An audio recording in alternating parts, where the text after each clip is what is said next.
Wicked Ridge Assembly. Before assembling your Wicked Ridge crossbow, inventory your parts. Your package should contain a stock assembly and a bow assembly. If you purchased your crossbow with an ACU-52 cocking mechanism, it will be pre-installed in the buttstock. Your scope will also be mounted to the stock and bore-sighted for 20 yards. In addition to the complete bow and stock assemblies, the package will contain a foot stirrup, a tool pack with wrenches, main assembly bolt and washers, sample tube of lubricant, a cable saver, and a Wicked Ridge owner's instructional manual.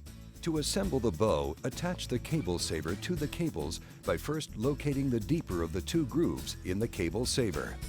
Right next to where the cables cross one another, snap the top cable into the deeper cable saver groove and the bottom cable into the shallower groove. This technique will allow the cables to remain relatively level, which will also help prevent limb twisting when cocking the bow. Apply a small amount of string wax on the cable saver's concave side, or dish. To connect the two assemblies, position the bowstring on top of the barrel as you insert the cables and cable saver in the barrel's cable slot, mating the dish of the cable saver to the convex track inside the cable slot. Then, pull the bow assembly toward the trigger assembly until the riser rod aligns with the holes in the riser.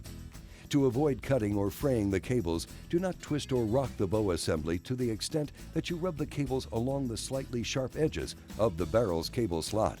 Doing so could cause them to break and result in serious personal injury. Pulling up and toward your body on the bowstring helps to seat the bow assembly onto the stock assembly.